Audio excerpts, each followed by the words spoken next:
भारत का इतिहास। भारत का इतिहास देखेंगे। इसमें सबसे पुरानी स्मृति ग्रंथों में है, सबसे पुरानी स्मृति ग्रंथ मनुस्मृति है। मनुस्मृति ये बहुत पुरानी है और ये प्रमाणिक है। ठीक है, मनुस्मृति सबसे पुरानी है। दूसरा है स्त्री की सबसे गिरी हुई स्थिति पाई जाती है मैत्रेयी संहिता में। स्त्री की गिरी हुई स्थिति यह है मैत्रेयी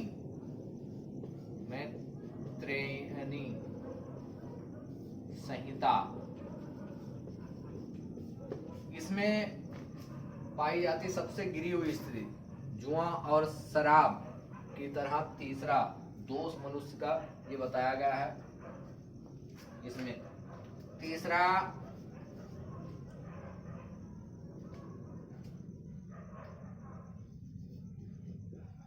अर्थ शास्त्र लिखी, ये अर्थशास्त्र लिखी गई है कौटिल्य के द्वारा। कौटिल्य इनको विष्णुगुप्त भी कहा जाता है, चाणक्य भी कहा जाता है। ठीक है, चंद्रगुप्त मौर्य की सहायता करी थी कौटिल्य ने। ठीक है, और ये अर्थशास्त्र राजनीति से संबंधित है। कैसे?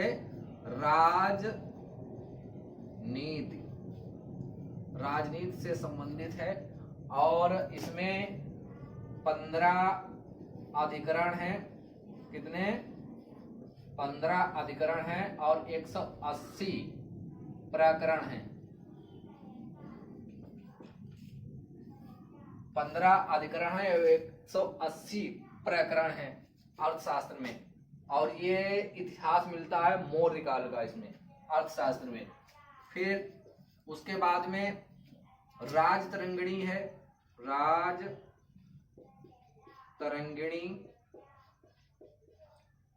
राजतरंगिणी ये लिखी है कल्हड़ ने लिखी है।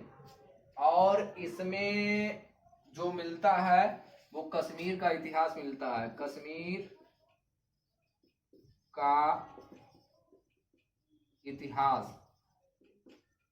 का इतिहास मिलता है राजतरंगिणी में। उसके बाद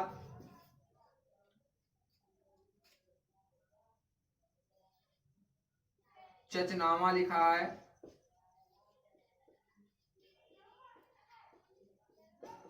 अली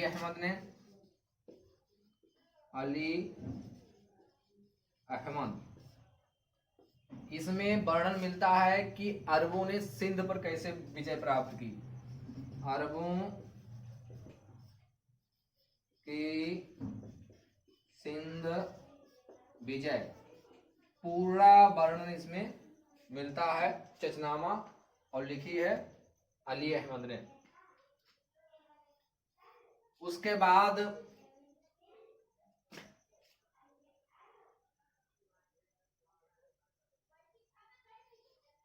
जैन साहित्य को आगम कहा जाता है। जैन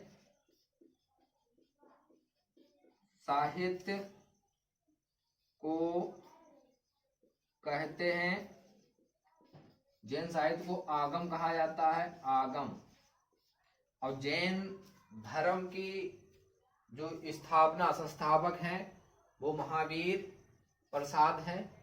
और बौद्ध धर्म के संस्थापक हैं वो हैं गौतम बुद्ध हैं। उसके बाद में देखेंगे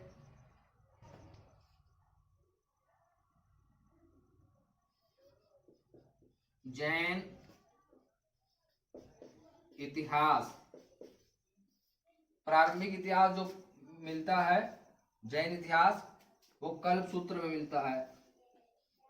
कल्प सूत्र ये लिखा है भद्रबाहु ने, भद्रबाहु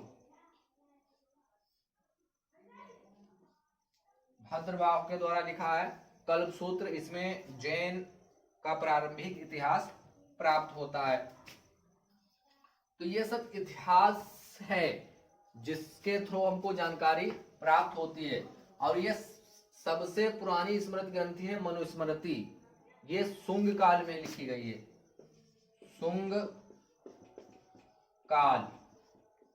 शुंग काल का ये मानक ग्रंथ है मनुस्मृति, ठीक है। और इसमें शुंग काल के संस्थापक हैं पुष्यमित्र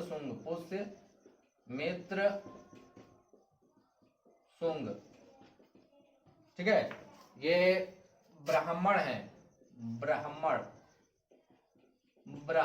ये पुष्यमित्र सिंह। तो मनुस्मृति इस स्मृति ग्रंथों में सबसे पुरानी है मनुस्मृति, ठीक है। और स्त्री की गिरी हुई स्थिति मैत्रेयी संहिता से प्राप्त होती है। जुआ शराब की तरह तीसरा जो दोष है वो इसको माना गया है स्त्री को। अर्थशास्त्र, ये अर्थशास्त्र लिखी गई है कौटिल्य, जिनको चाणक्य कहा जाता है और जिसको विष्णुगुप्त कहा जाता है। और ये इसने सहायता करी है मौर्य का जो शासक है चंद्रगुप्त मौर्य, ठीक है, उसकी सहायता करी है चाणक्य ने, कौटिल्य ने। इसमें 15 अधिकरण है, 180 प्रकरण है, ठीक है। इतना लंबा चौड़ा इसमें सब मौर्यकालीन संबंधित जितनी भी जानकारी मिलती है राजनीति से संबंधित है। अर्थशास्त्र का मतलब ये नहीं है कि आर्थिक इकोनॉमिक्स, उसका मतलब ये नहीं है, इसका मतलब है राजनीति, पॉलिटिक्स। फिर उसके बाद में राज तरंगिणी लिखी गई है कल्हड़ के द्वारा, इसमें कश्मीर का इतिहास मिलता है। फिर चचनामा लिखी है अली अहमद ने, ये अरब की सिंध विजय, ठीक है। और सिंध पर सबसे पहले अरब का जो अटैक हुआ है, आक्रमण हुआ है 712 में मोहम्मद बिन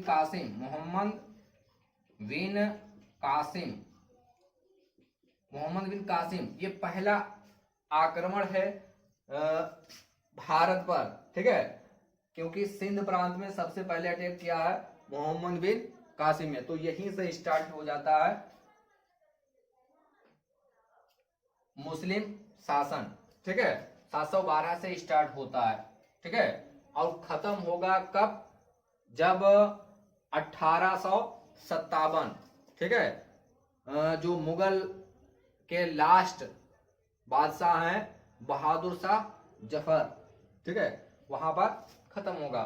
तो ये चचनामा लिखी है अली अहमद ने। जैन साहित्य को कहा जाता है आगम, और जैन इतिहास मिलता है कल्प सूत्र में, ठीक है। और बौद्ध धर्म